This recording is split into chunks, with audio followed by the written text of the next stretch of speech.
lead, and nothing there but forced labor people.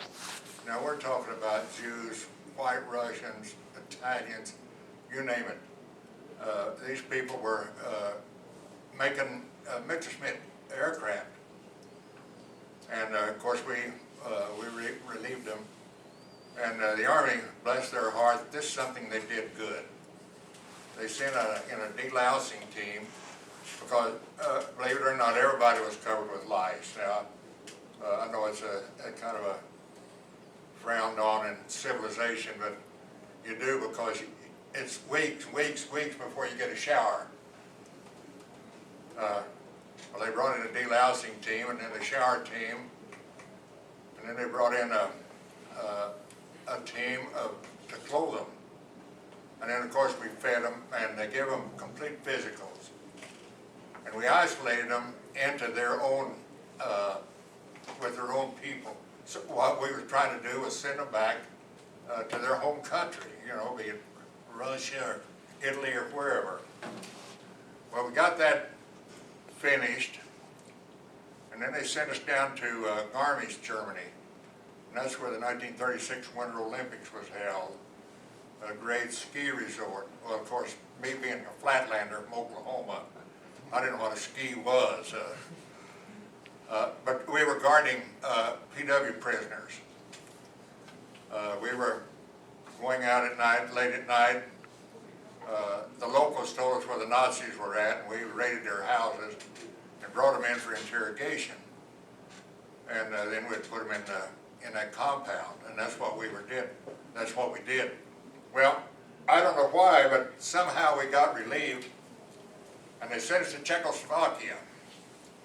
We was on a restraining line between the Russians and the Americans. That's where I found out the Russians, old Ivan was a pretty good guy. We were in a little farm road, well, it's a little country lane really, where the farmers went down to tend their fields. And they'd taken a tree and made a gate out of it. And the Russians were on one side and we were on the other. We were to keep the Americans out of the Russian zone, and they were to keep the Russians out of the American zone. Anyway, we was strictly a standby. We were told we were going to Japan, so we turned in all of our weapons and everything, our trucks, all of our equipment except our personal equipment, because we was going to get we was coming back to the States and get 30-day leave, and then we was going to Japan.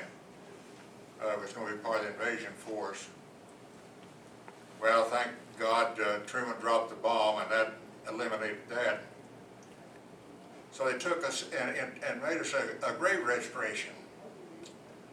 Now what we were going to do, we was going to go throughout Europe looking for isolated graves.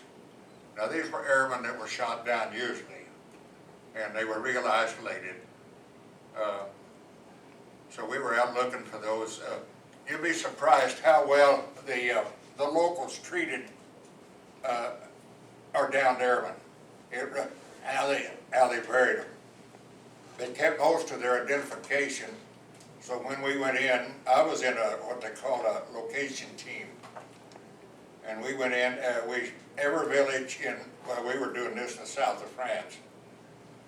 And every village, we had a strip, what they call a strip map.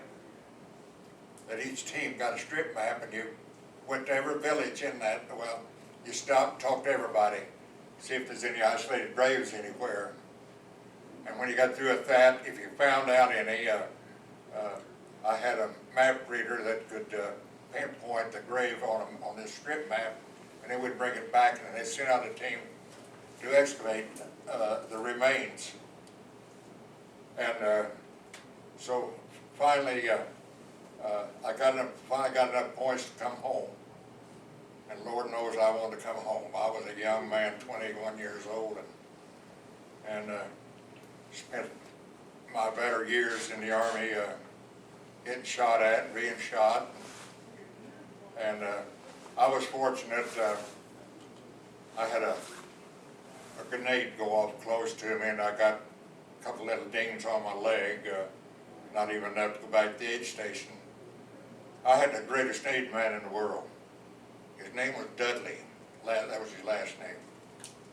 He was from Georgia, and you're talking about a hillbilly. That was a hillbilly. But when my troops, I was a platoon sergeant.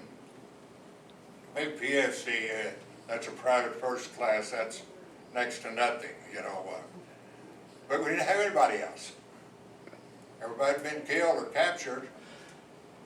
So anyway, Dudley come out and patched me up and took a safety pin and pinned up my ODs. That was our fighting clothes. That's OD is olive drab. That's a color. That's what we call it. We call them ODs. My colleague knows all about that. He wore one as long as he could out here to this. I can't get it on today. It's too small. You grew too fast, Dan. Just so. But anyway, I got out. They sent me to Fort Chaffee, Arkansas, and that's where I was discharged. And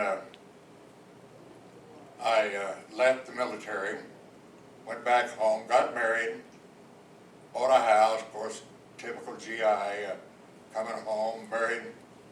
Next thing I knew, I had 2 children. And so I joined a reserve unit because I wasn't making much money. There wasn't much money to be made, really, because we hadn't got off of the war effort yet, really. And I joined this reserve unit, and then a Korea War come along, and they activated our unit. And of course, they sent me down to Carswell Air Force Base, Fort Worth, Texas. And from there I went to K2 Korea. We overhauled a Japanese air base there. I was in the construction battalion. My job in the Air Force, I was a construction equipment superintendent. If that makes sense to you guys, that was my title. I come back from Korea, they sent me to Waco, Texas, James Connolly Air Force Base. Well, first of all, my son there was born in Fort Worth in the military hospital. And anyway, when I come back from Korea, they went to James Connolly. And the general wanted a golf course. So Special Services bought 200, now this was all non-appropriated funds. This Congress didn't, not a nickel went in, only my time maybe. But they made me the supervisor to build this 18-hole golf course. Well, it took us 3 years to build it. And when we opened up the back hole, the back 9, we opened up the first 18 months, we opened up the front 9, and a man by the name of Don Cherry, I don't know whether you ever heard of him or not, he was quite a singer in his day and quite a golfer too. He was in the PGA category. He come down and opened up the front 9. Well, right after I opened up the back 9, I got orders to go to Etaine, France. So I sat and watching television one night, and there they was flying the airplanes off and locking the gate. So I go down to personnel, I said, "You can't send me." "I know, yes we can too, because your orders come from Headquarters Air Force. We can't do anything about it." So I went to Rhine, Main, Germany, and spent Thanksgiving there. And then they assigned me to a little RAF station, Wethersfield, in England. Oh gosh, that was great duty. My kids went to school there. We just had a great time. Lived on base, had brand new housing. Well, I was there 3 years, and they sent me to Mountain Home, Idaho. And I was there 3 years. I put in recruiting duty. And guess what? They sent me to Portland, Oregon. I put for the Southwest out in Oklahoma originally. And that's where they sent me. As far away from home as I can get. But anyway, I thoroughly enjoyed my my tour of duty up here, and my kids went to school here. All four of them, we had 2 boys and 2 girls. Ordered them from Sears, by the way. And got them that way, you know, a boy and a girl, a boy and a girl. You know, you can order. And we did. David graduated from Mountain Home High School. Jan, my oldest daughter, graduated from the old Vancouver High School. He graduated from he was the first class out of the new high school at 4. And my youngest daughter graduated from Bay, and we lived in the same house on West 38th Street. We figured that one out. But anyway, I put in for retirement, and they said, no, you can't retire, you got to go to Southeast Asia. All right. Because I still had enough time on my enlistment. So I went to Thailand, and I was in what they call a G outfit. That stands for Ground Electronics Construction Battalion. We did all the communications for the communications squadron, all the repair, all the new upgrades, everything from installing telephones to set telephone poles to radar. We put in 2 radars, one in Chiang Mai in Thailand, which way up north. Then we put one in Cambodia just across the river from Thailand. Then we put one in Laos. And the reason for that, the guy at the bomber's home, when the State Department said we were not bombing Cambodia and Laos. So we knew that was a big lie.